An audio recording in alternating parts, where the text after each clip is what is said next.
Welcome to our speed round. Some of the more important questions you should know to pass your state's real estate licensing exam.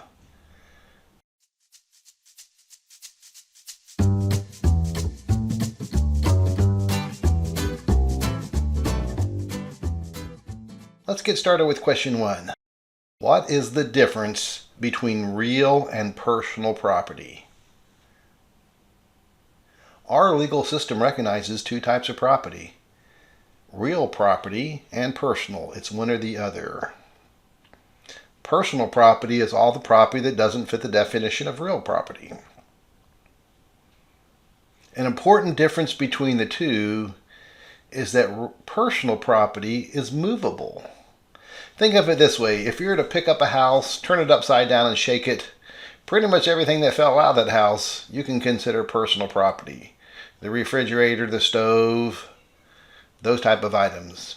Things that are attached to the home that don't fall out, the built-in range or the cooktop that's in the center island, those would be considered real property and so transfer with the sale. Another distinction between real and personal property is their method of transfer. Real property is transferred by a deed, where personal property is transferred by a bill of sale or receipt. Our next question: can items of personal property become real property? And can items of real property become personal property? Well, the answer is yes.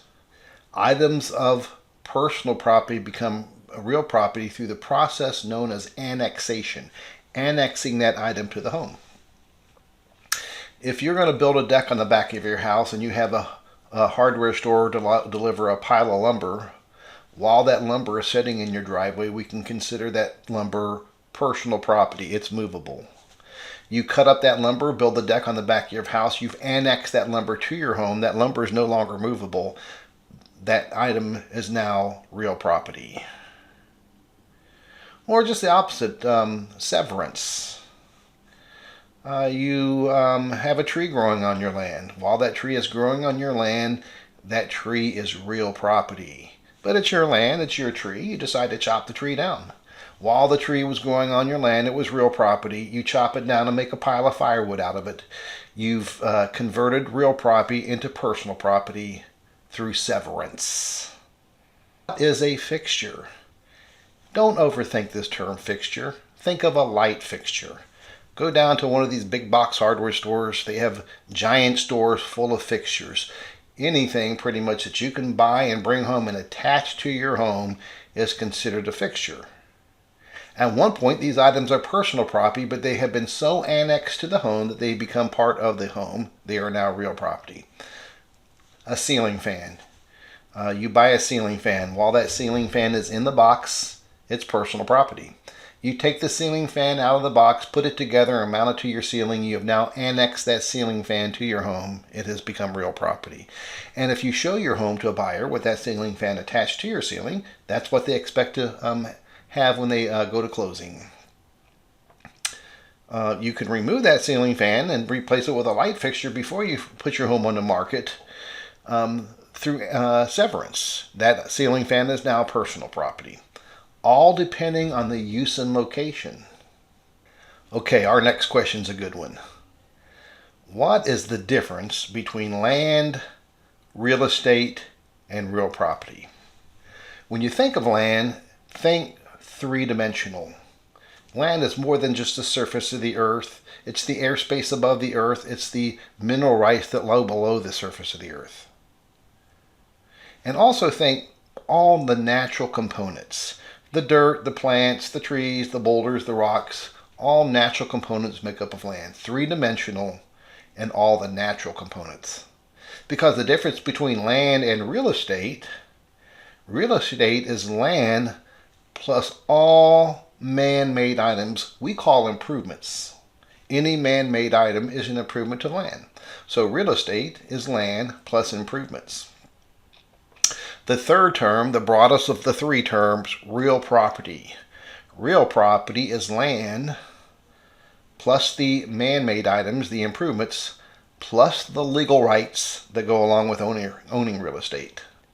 We can remember the legal rights of ownership by using the acronym DEEP-C, which stands for disposition, exclusion, enjoyment, possession, and control. Our next question, and they're only getting better, what is the difference between freehold estates and leasehold estates? When we think of freehold estates, think of ownership. Freehold estates is an interest in land that allows you to enjoy and possess the land for an indeterminable length of time, such as your lifetime or forever. That's ownership. A leasehold estate, or less than freehold, is an interest in land that allows you to possess that land for a defined amount of time. If it's your land, but just for the next 20 years, you don't own that land, this is a type of leasehold estate. Because ownership, freehold estates, last for a lifetime or forever. Well, the next question should be then, what are the types of freehold estates? We can consider three types of freehold estates ownership. Fee simple absolute, fee simple defeasible, and life estates.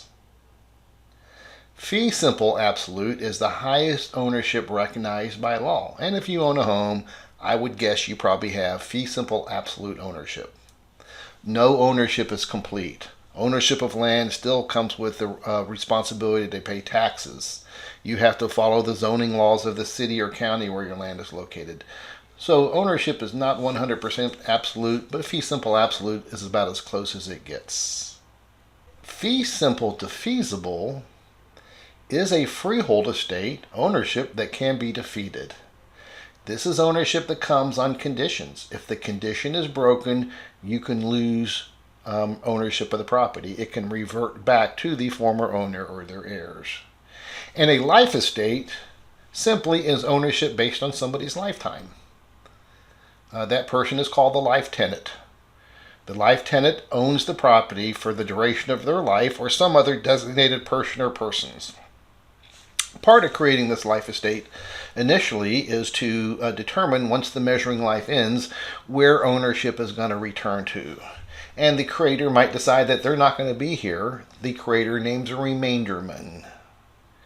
If the creator of the life estate does not name a remainderman, then it's considered a revisionary interest, where ownership reverts back to the creator. Well, then the next question should be, what are the different types of leasehold estates? Well, there's many types, but the main two types that you need to know are an estate for years and an estate from period to period. An estate for years is a lease that has a definite termination date. No notice of a notice is mentioned in the lease. So when the termination date comes, the lease ends. If the tenant wants to remain in possession, it would require negotiating a new lease. Very common with commercial, estate for years. Very common with residential is a periodic tenancy or an estate from period to period. This is a lease that requires a notice to terminate. The lease runs out at the end of the month, but you'd have to give your landlord a 30-day notice. Without that notice, the lease automatically renews for the same terms and conditions. If the landlord plans on raising the rent, the landlord's going to have to notify the tenant prior to that notice period. Otherwise, the lease continues under the same terms and conditions. What does the phrase fiduciary duties of an agent mean? Fiduciary duties are the legal obligation that goes along with agreeing to represent somebody in a real estate transaction. Legal obligations. Under the common law of agency or the statutory law of agency, an agent owes their client the 6 duties of care, obedience, loyalty, disclosure, accounting, and confidentiality. When we agree to represent somebody, we are in a position of trust and confidence. This is very similar to the doctor-patient, lawyer-client relationship. Our client is expecting us to defend them and look out after their best interests and negotiate on their behalf throughout this real estate transaction. What is express agency and what is implied agency? Express agency. Express does not mean hurry up, I want to buy a house really fast. Unfortunately, that's not what it means. Express is derived from the word expression. We've sat down, discussed what it means for me to represent you, to be your agent, and to look out after your best interests. And you've agreed, yes, I want you to represent me. In most cases, then we were going to reduce that to writing. Implied agency is putting yourself in a position with a consumer where you're leading them to believe that you're representing them and you're not. And it can be very easy to do. Giving a buyer any type of advice can lead that buyer to believe that you're representing them and looking out for their best interest, and can create this implied agency relationship. Or it could be as simple as a buyer walks into your office and says, I'm looking for a house in the 325 range, 3 bedrooms, 2 baths, and you're like, I know 3 good listings down the road, let's go. You put this buyer in your car to take them out to show them these properties. They automatically assume that you're representing them, but you're not, because you have no written representation agreement.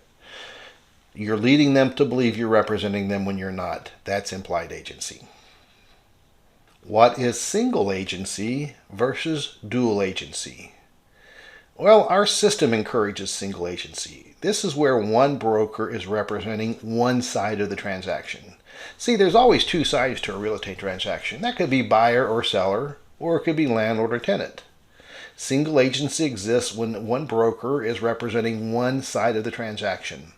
Again, our system encourages this. This is why we want 2 different brokers going at each other for the benefit of their clients. In a dual agency arrangement, one agent is representing 2 clients in the same transaction. An agent has a client listing and a client buyer, and that client buyer would like to make an offer on their client's listing. This is a dual agency arrangement. Some states dual agency is outlawed. In those states that permit dual agency, it usually requires that both the buyer and the seller sign a special disclosure up front. A disclosure of the dual agency relationship by both the buyer and the seller. They have to give their permission to this arrangement up front. Today's last question: what is the Federal Fair Housing Act? Who are the protected classes, and when were they added? Title 8 of the Civil Rights Act, signed into law in 1968, originally prevented discrimination in housing and housing-related services based on a person's race, color, religion, and national origin. The Housing and Community Development Act of 1974 added sex to the list of protected classes, and the Fair Housing Amendments Act of 1988 added disability and familial status, which are families with children. If you have anybody in your home under age 18, you have familial status. Thank you for watching our speed round of exam prep questions. We hope you found them useful.